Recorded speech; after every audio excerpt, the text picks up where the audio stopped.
Дорогие серьезные девы, здравствуйте! Давно пора нам погадать на май. Услышать пророчество о судьбе, узнать, что карты советуют, от чего предостерегают. И, конечно, может показаться, что это гадание я делаю поздно, потому что май уже начался, но я приношу свои извинения. Дело в том, что события геополитические последних 2 месяцев совершенно меня расстраивают и совершенно выбивают из привычного графика и ритма. Кроме того, имеет место колоссальная личная занятость моя, и не получается в результате достойно и вовремя обслуживать канал. Тем не менее, у вас есть возможность вот в эти долгие выходные, в эти долгие майские праздники все-таки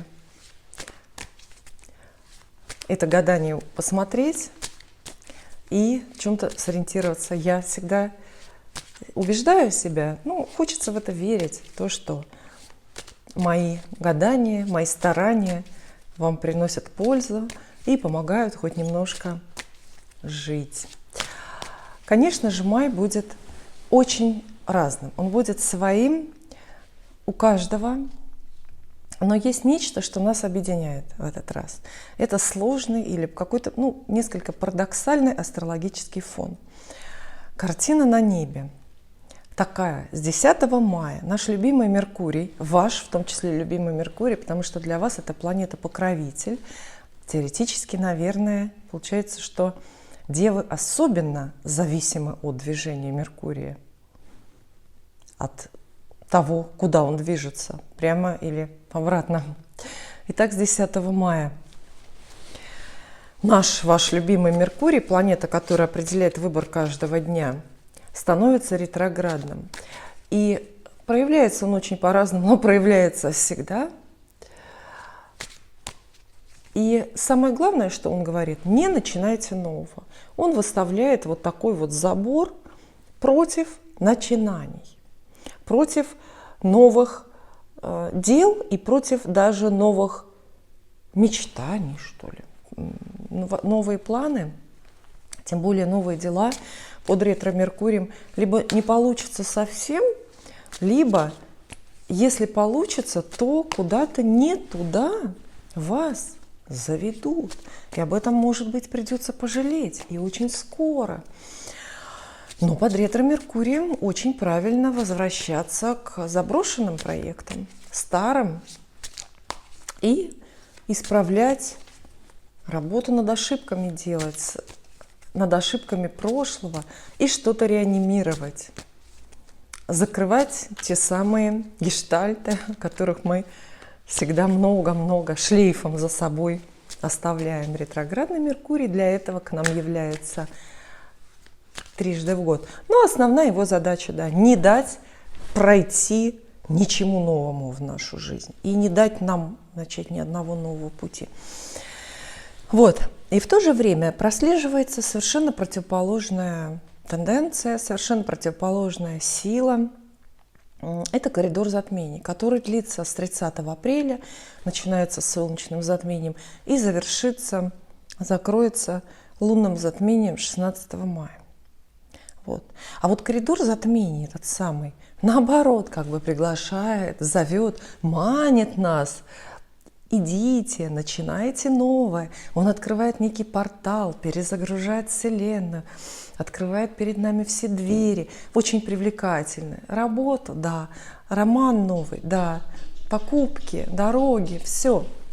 Это все вот это время между затмениями. И как эти две силы примирить в своей жизни? Как их корректно совместить? Все-таки, Так начинать новое или нет, непонятно. Потому что в разные стороны, как лебедь, рак и щука, все это тащит. Но я думаю, что девы со своим умом, отличным от обычного, разберутся. Все, по-моему, я все сказала, вступительное слово произнесла, тщательно перемешала карты. А теперь, пожалуйста, задавайте ваши вопросы. Карта. Да, это классическое таро у меня в руках. 3 карты на работу, девам. Что вас ждет на работе? 1, 2 и 3. Про работу вам радостно расскажут 7 жезлов, хлопотная. Паж мечей, непонимающий, и 6 пентаклей, гарантирующая. Хороший набор, старших арканов нет, поэтому сделаем вывод о том, что май обойдется без потрясений на работе у вас. И теперь по порядку, про карты. Вот 7 жезлов. Что на ней делает человек? Безусловно, он использует этот жезл как оружие, орудие, производство в данном случае, и кого-то хочет победить.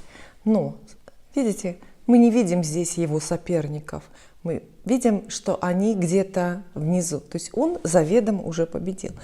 7 жезлов, так же как ее предшественница 5 жезлов, описывает некую борьбу, некое соревнование, состязание, некую конкуренцию. Но разница в том, что на уровне 7 вы уже победили. Поэтому эта карта называется доблесть. Доблесть. То есть в прикладном смысле 7 жезлов говорит, что вам удастся в мае доблестно потрудиться, поработать и очень-очень выбиться вперед. То есть это гонка за лидером, где лидеров, безусловно, вы. Карта это советует много делать. Причем делать даже то, что кажется бессмысленным. Это очень сложно себя заставлять. Я просто тоже сама человек весьма зависимый от мотивации. Очень сложно себя заставлять делать что-то на работе, в бизнесе, когда не видишь смысла, когда не видишь отдачи, когда заранее не предполагаешь какой-то высокий КПД от этого. И вот назначение 7 жезлов именно в том, вас взбодрить, впечатлить и направить. Делайте сейчас на работе, в бизнесе, в творчестве даже то или особенно то, в чем не видите смысла, что не приносит денег, например, пока, или не приносит морального удовлетворения. Вы лучше других сейчас, вы больше знаете, вы больше можете. У вас, в конце концов, может, физических сил даже больше, чем у других. И поэтому все усилия, даже кажущиеся пустыми, не пройдут напрасно. Потом вы узнаете, зачем вы трудились, зачем вы всех обгоняли в этом мае. 7 жезлов советует вам выбиться в работники месяца, поразить начальство трудоспособностью и какой-то вот такой вот самоотдачей. И она в целом тенденцию такой месяца описывает. Месяц хлопотный, много дел, может быть, не слишком крупных, но руки всегда заняты. Мне все время в голову приходит во время гадания, естественно, масса идиоматических выражений и пословиц, причем разного происхождения, русских там, и любых других, которые могут противоречить или совершенно менять смысл сказанного. На всякий случай скажу. Кому-то другому не сказала бы, но девам скажу, потому что парадоксально мыслите, с вами можно позволить немножко больше. Сказала хлопотать вам. А вы знаете, есть такая английская, очень популярная пословица. В переводе она звучит, в оригинале интереснее, конечно, но в переводе она звучит так: у мерзавца всегда дел не впроворот. Ничего личного, делайте выводы сами. И паж мечей здесь рядом. Паж мечей – это фигурная карта. Начнем с этого. Обозначает она появление человека в вашей жизни. Человека, безусловно, причастного к работе или к бизнесу. Человек – это достаточно молодой, умный, капризный, внезапный. Причем, пажи – молодые люди, но Молодой ведь и начальник может быть. То есть он не такой безобидный, нельзя от него иногда часто отмахнуться. Например, на работу приходит молодой начальник и заставляет вас больше работать, хотя и соглашается больше платить. Прекрасно, да? Или появляется у вас на работе, или где-то в пределах вашего бизнеса молодой коллега, молодой партнер или молодой какой-то контрагент, который, с одной стороны, бесит, потому что ставит свои условия, а с другой стороны, вот его мысли, идеи, его слова, его предложения очень интересные, захватывают. То есть вы что-то новое узнаете от этого человека. Если мы отвлечемся от фигурного значения карты, то паш мечей – это, конечно, новость, очень спорная, неожиданная, которая вот как мечом рассекает пространство. То есть вы вот думали так про свою работу, например, думали, что она продлится, а тут оказывается, что все развернется в какую-то другую сторону. В любом случае, это какая-то умная новость. Новости, все пажи – это какие-то новости, да? Но вот именно паж мечей – это озарение, это вот крик эврика, когда вы говорите: «О, да, надо вот так». То есть как-то это перенаправляет ваши мысли про работу, идею, приходит новый пыл и жар к работе. Вот. А шестерка пентаклей, наверное, единственная здесь спокойная и говорит, что да, успокойтесь, за все это, за все ваши эти переживания и новые впечатления вам достаточно заплатят. Не слишком много, а достаточно. Шестерка пентаклей достаточно и необходимая, она называется вот так. Если вы ищете новую работу, безусловно, шансы найти эту новую работу очень хорошие. Вот она новость об этой работе, вот она сама работа, хотя выглядит, может быть, слишком конкурентно или слишком какой-то хлопотной. Знаете, мне кажется, любая работа новая, если собираешься работать, конечно, а не просиживать, выглядит заранее сложной. Какой-то очень хлопотный, там, начиная от дороги, как добираться, и заканчивая построением отношений в коллективе. Вот, хороший шанс найти новую работу с нормальной зарплатой. Может быть, не сумасшедше большой, но очень даже нормальной зарплатой. Вот шестерка пентаклей говорит, что заплатят столько, сколько вы стоите. От каждого по способностям, каждому по потребностям. Нет, а каждому по труду. Перепутала. Каждому по труду.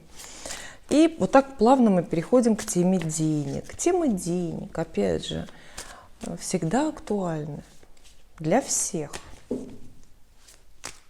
За редким исключением есть счастливчики, которым удается прожить жизнь, не задумываясь о деньгах.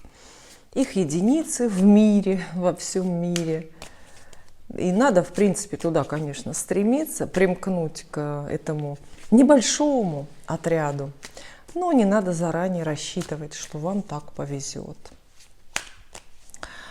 Итак, денежная картина мира для Девы в мае 2022 года. Тоже задавайте картам свои вопросы, если у вас таковые есть, какие-то острые, насущные, про деньги. Раз. 2, 3. Угу. Король пентаклей, в общем, сами деньги или какая-то воплощенная денежная уверенность. Восьмерка мечей несвободная и восьмерка пентаклей. Снова денежная, хотя часто более про расходы, нежели про доходы, она говорит. Король пентаклей, это, конечно, персона, этот человек. И с одной стороны, да, ждите причастного к вашим деньгам человека.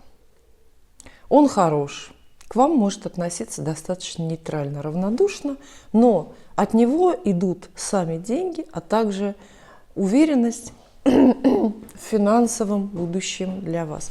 И это естественно. Я прошу прощения, конечно. Так.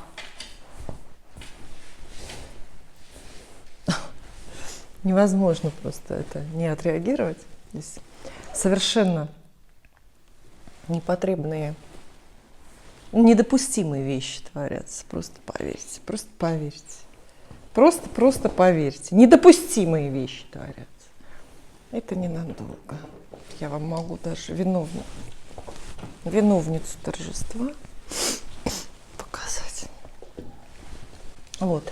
Итак, король Пентаклей. Давайте его рассмотрим и давайте его оценим. Это действительно какой-то денежный мужчина, может быть, буквально богатый, ну или несущий богатство вам, начальник, тот же новый, например, на новой работе, или ваш муж, в конце концов, который больше зарплату стал приносить, какой-то бизнес-партнер, какой-то знакомый, который предлагает хороший денежный проект, причем неважно, заработать или вложить, может быть, инвестировать, да, вот предлагать. То есть вот такой денежный человек, полезный для вас, это выгодное знакомство, может быть, выгодная какая-то сделка, заключение соглашение с каким-то разумным человеком, который при этом имеет ресурс. Это спонсорство, может быть, для кого-то поступление на содержание, извините меня за это слово, ну, какое-то денежное покровительство. Но я все-таки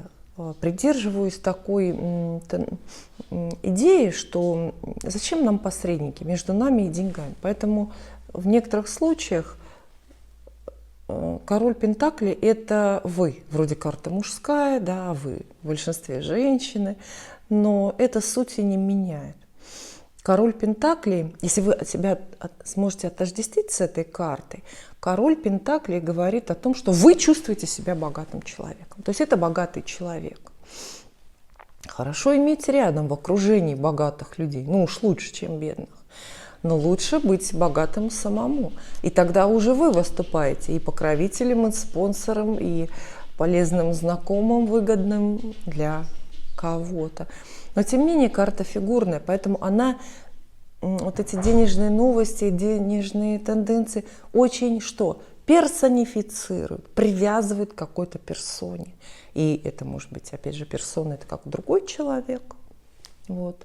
Так и этим человеком можете быть вы. Это ваши заработки, это ваши решения, это какие-то сделки, купля-продажа, это, ну, в целом, может быть, какое-то такое, знаете, стратегическое, долгосрочное планирование и начало большого денежного проекта, в котором вы, опять же, не считаете или не должны считать деньги. Вот, кстати, если в мае там вы закрываете глаза на ретроградный Меркурий, на все эти гадости, которые готовят звезды, и вы начинаете новое дело, новый бизнес любого масштаба. Король Пентаклей очень вам рекомендует не экономить, не мелочиться, не размениваться по пустякам. Не надо выбирать там дешевых этих, у кого там поставщиков, да? Дешевых подрядчиков, дешевые материалы или дешевые магазины вот, для поставки. То есть с размахом все должно быть, с уверенностью, что вам хватит на все, на все. И восьмерка Пентаклей. Вообще-то, видите, карта-то очень уместная. То есть мы спрашиваем про деньги, выпадает денежная масса, поэтому мы видим, что девы варятся в деньгах, думают о деньгах, распоряжаются деньгами. А это значит, что деньги есть. Плюс, да, такой уже. Вот. А куда это вас заведет, это уже второй вопрос. Восьмерка Пентаклей говорит о вложениях. Вот я вначале вам сказала траты, но неправильно. Это давайте договариваться заранее о значениях слов. Восьмерка Пентаклей действительно описывает деньги, которые вы, отдаете, но не тратите, а вкладываете. Чувствуете разницу, да? Тратите это вы выбрасываете на ветер. Юбку новую, дорогую какую-то купили, вот это вы потратили деньги. Все, вы никогда их не увидите. Вот. А это вложение в бизнес. Может быть, это и покупка какая-то, каких-то вещей ликвидных, которые будут дорожать, даже недвижимость, например, в пределах Садового кольца. Вот. И вот. Вы с деньгами, а вот это вы во что-то хорошее правильно, вкладывайте деньги. Но между ними, видите, мелькнула восьмерочка, восьмерочка мечей. Как ее все боятся. И не зря. Восьмерка мечей описывает разные вынужденные ситуации. И здесь сценарий простой. Эти все вложения и денежные дела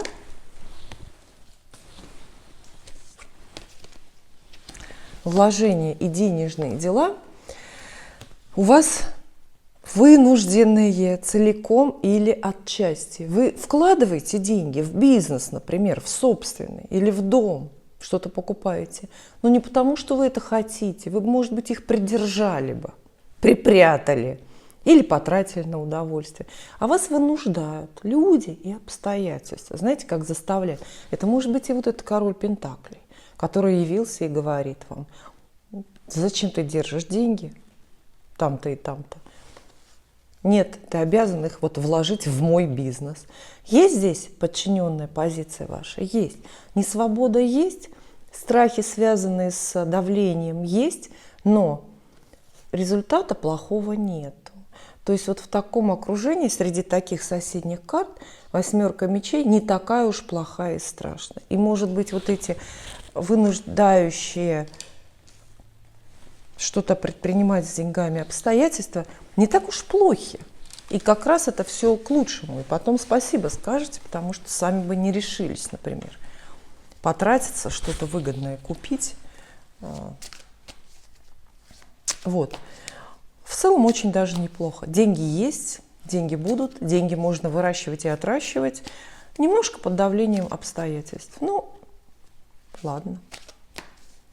Это как, знаете, иногда люди тратят, ну, скажем, скорее вкладывают деньги вот в такие переломные экономические, исторические моменты, как теперь, да, когда вдруг валютные курсы сильно колеблются, и непонятно, что будет дальше, и ты вроде под давлением этих новостей все свои сбережения вбухиваешь там в какую-то недвижимость, которая, может, тебе и не нужна сейчас, да? Вот она вынужденность, а в итоге все оказывается, что совершенно к лучшему и в нужный момент. Дальше, конечно, любовь. Ой, дайте выдохнуть. Я понимаю, что лишнее, это лишнее напоминать вам о том, что май из всех месяцев самый романтичный, потому что это время каблуков. Это время каблуков, это время, когда все цветет, вот эти цветы, видите, наломала варварски в своем саду для вас. Это время, когда все цветет, устанавливается отличная погода, у всех глаза горят, да? У идущих вам навстречу молодых людей, все горящие глаза. Невозможно не влюбиться или хотя бы не увлечься, невозможно не нарядиться или хотя бы не покрасить волосы в какой-то экстремальный цвет. Это я вас все готовлю, чтобы вы настроились на любовь. 3 карты про любовь девам расскажут. Неприлично много вашего времени занимаю, извините. Я вот вижу, что перебрала по очень много. Угу. 1, 2, 3. Итак, про любовь девам расскажут мечтательная 7 кубков, взаимная 2 кубков, опять же, тех же, и практичная 3 пентаклей. Да, пожалуй, практичная, самое подходящее слово. Ну, в центре. Я положила в центре эту карту. 2 кубков, давайте начнем с нее. Любовь будет. Потому что вот в классике, в классической теории Таро 2 кубков так и называется. Пара или любовь. Она чаще всего вот в каких-то колодах так и подписана, да? Подписана любовь. На ней всегда мы видим 2 человека. Ну или 2 кота бывают, если вот у меня есть Таро кошачий глаз, там, безусловно, 2 кота будет, там людей нигде нету. Вот.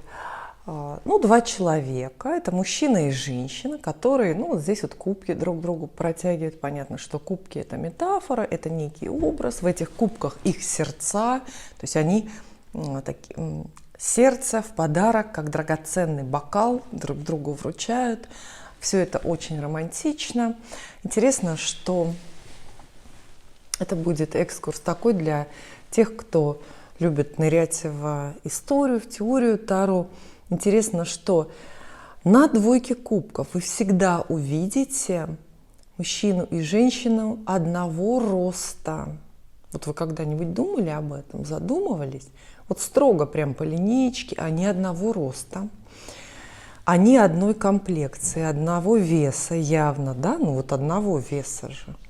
Вот.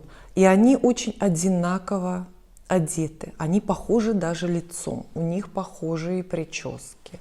Ну, то есть мы можем только вот по там, длине юбочки, да, по вот этим вот гамашикам понять, что это мальчик. Вот. Почему? Вот на это нужно обращать внимание. Потому что именно двойка кубков для нового знакомства, новых отношений или для длящихся отношений обещает вот абсолютное равенство и взаимность. Небольшая сносочка. Равные отношения, в строгом смысле партнерские, не всем подходят и не всем нужны. Поэтому для кого-то появление двойки кубков – это хорошая новость, да? Потому что это взаимность и равенство, а для кого-то очень плохая.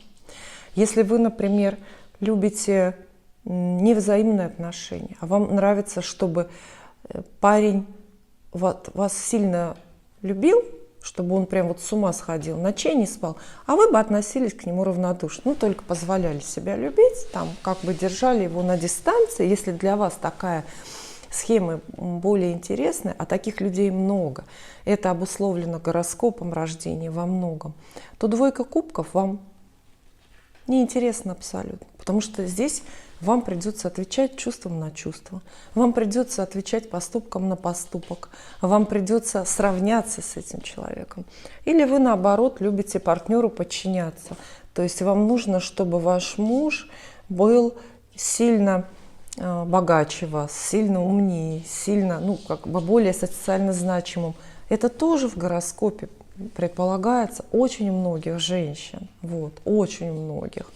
То тогда двойка кубков тоже плохая новость, вы пролетаете. Потому что, например, если это будет новое знакомство, новая любовь, новые отношения, то вы просто встретите парня, и начнется между вами роман парня очень равного. Здесь равные чувства, равные доходы. Потому что, видите, одежонка-то у них одинаковая по сумме, стоит одинаковая. Равные по интеллекту, равные по должностному какому-то положению, по своим возможностям, ментальным в том числе. Вот. Карта равенства, взаимности. Очень хорошая она для тех, кто сомневается вот как раз во взаимности чувств. То есть здесь как раз вот это вот приходит, это наступает. Вы сомневались, любит ли вас загаданное лицо, любит ли вас нужный человек. И здесь чувства приходят. Может быть, они прежде были невзаимные, или кто-то был в вас влюблен. А тут приходит май, вам ударяют гормоны, и вы влюбляетесь в ответ. Но тоже уже прекрасная, в принципе, история. Иногда тоже, знаете, я так уж получается, что я часто больше плохого сообщаю про карту. Значение заостряю на плохом, потому что хорошее вы услышите и у других, и хорошее пусть само вас находит. Да? Вот. Иногда считается, что двойка кубков описывает любовь, хоть и взаимную, но очень взаимовыгодную. По ней люди не только жадно смотрят в глаза друг другу, но и также жадно ждут выгоды, прибыли, пользы какой-то один от другого. С пользы самой разной, начиная от банальных денег и заканчивая там небанальными борщами. Тем не менее, вот здесь какая-то такая польза. В этой связи, кстати, у меня прям вечер лирических отступлений. Сегодня в этой связи вспомнила, как у меня был когда-то, в ранней юности жених, весьма-весьма достойный. В моем понимании достойный, значит, очень красивый. Мне больше ничего не интересует. Ну, то есть не интересовало теперь тем более. Вот, очень красивый. И он мне говорил так: вот давай так договоримся, мы должны друг другу вот приносить пользу, то есть наш роман должен быть оправдан. Давай так, я тебя буду везде возить, ну, потому что у него была машина, у меня не было. Я тебя буду везде возить, вот на машине, куда тебе надо, а ты мне будешь гладить за это, одежду гладить, потому что я вот не люблю гладить. Ну вот, понимаете, да, я тебя вожу, ты мне рубашки гладишь. Вот двойка кубков, она вот и это тоже предполагает, вот так. Но, тем не менее, любовь, новое знакомство, продолжение, воссоединение, примирение, все. Семерка кубков здесь рядом. Немножко все усложняет. Ложный выбор она описывает. Вот в любой колоде, ну, где более или менее классическая, и там что-то понятно, что-то можно разобрать, потому что сейчас есть современные колоды, где просто абсолютно символами все нарисовано,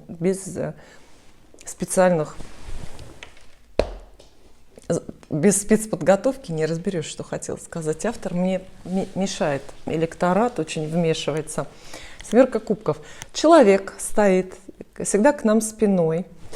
Перед ним 7 сосудов, в которых он видит разные для себя ценности. Вот лавровый венок как знак статуса, положения, славы. Что еще здесь есть? Один кубок обязательно наполнен деньгами или драгоценностями.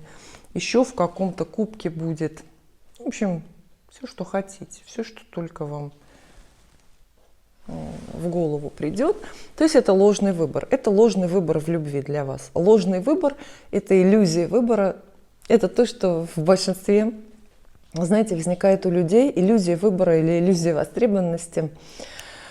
У людей, которые на сайтах знакомств активно зависают. Потому что там, да, вот иллюзия выбора просто колоссальная. Это либо ваш выбор среди многих женихов, многих партнеров. Вроде бы все куда-то зовут, предлагают свидания, говорят комплименты, симпатизируют, лайкают, шлют сообщения и так далее. Вроде бы неплохо звучит, но помните о том, что выбор ложный, человек этот во всех случаях заблуждается. Раз, два, три, четыре, пять, шесть, семь. Он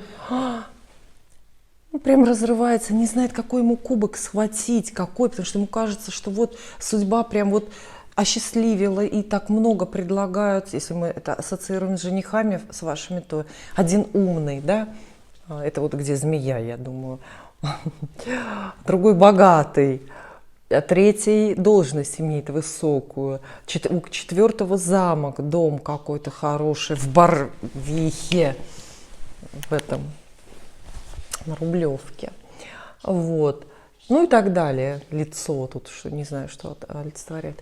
Понимаете, вот такой вот выбор в любви, романтический, все это между разными людьми, все, что бы вы ни выбрали, все равно окажется какая-то 8-я чаша и какой-то альтернативный вариант, и вы в любом случае промахнетесь. Карта это советует не выбирать, если кажется, что бессмысленно выбирать, соглашайтесь на то, что ближе лежит. Это оптимально будет. Это может быть выбор не между людьми, конечно. Это уж я, знаете, для самых счастливых женщин, да, предположила, что выбор у вас 7 женихов, один другого лучше, выстроились в очередь.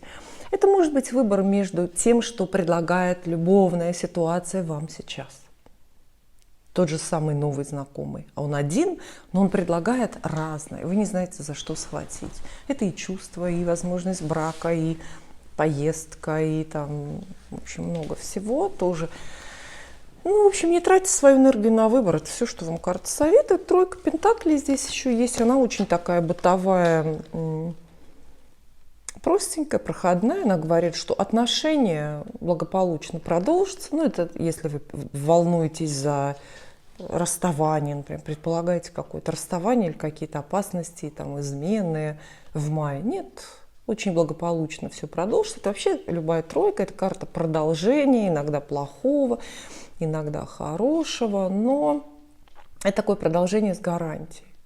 В целом, заговорила я вас, но карты говорят, что одинокие люди найдут себе пару очень-очень равную и с взаимными чувствами. Отношения будут предсказуемые и спокойные, особенно если вы не будете особо метаться, выбирать.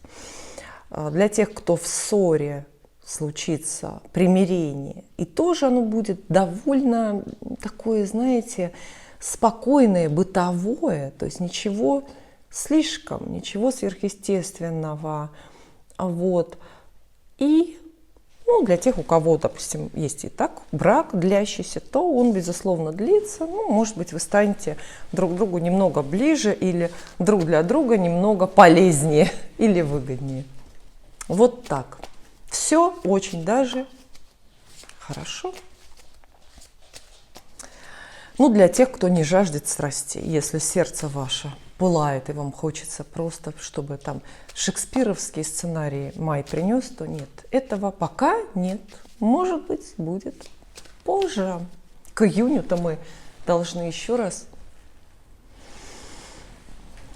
встретиться. Но это не точно. И теперь ваш дом, семья, бытовые дела, место жительства и родственники. Да, про домашнее поговорим. Тоже 3 карты. 1, 2, 3. Про дом девам расскажу. Паш, я заговариваюсь. Туз мечей, срочный, решительный. 10 жезлов, тяжелая, обременяющая. И 5 кубков, депрессивная. Это неплохие карты, почему-то в моем исполнении. Я вот сама себя слушаю, мне кажется, что я все время пугаю, я как-то нагнетаю. На самом деле нет, очень даже хорошо. Тузы – это вообще отлично, это самые энергетически насыщенные карты в колоде. Туз мечей – это можно его сравнить с лучом от маяка в ночи, в непогоду, где-то в океане. То есть это шанс что-то решить, поменять, преобразовать, куда-то прибиться, что-то найти, наконец. Туз мечей говорит, что у вас будет возможность какие-то застойные или сложные, или длящиеся истории, связанные с домом, с семьей, вдруг решительно, мгновенно, одним махом поменять что? Место жительства, поменять квартиру, которая вам надоела, поменять мебель, которая вам надоела. Вот. В лучшем, в самом, наверное, тяжелом или критическом случае поменять состав семьи, разобраться с отношениями в семье. Туз мечей – это вот та энергия, которая придает вам решимости, смелости. Вот. Может быть, какой-то даже авантюрный дух. 10 жезлов прям буквально называется карта семейно обремененного человека. Представляете? То есть вас ждут семейные обременения. Вот эта вязаночка дров, мы по позе человека видим, что это тяжело. Это непросто. Какие-то свершения, какие-то подвиги, довольно энергозатратные. На семейном поприще вас ждут, в пользу семьи. Тяжело. Тяжело решиться, тяжело строить дом, кирпичи таскать своими руками. Да даже просто с рабочими ругаться, это, кстати, еще может быть тяжелее. Вот. Но это то, что вы из гордости взяли на себя сами. Это может быть какой-то проект в пользу родственников, например.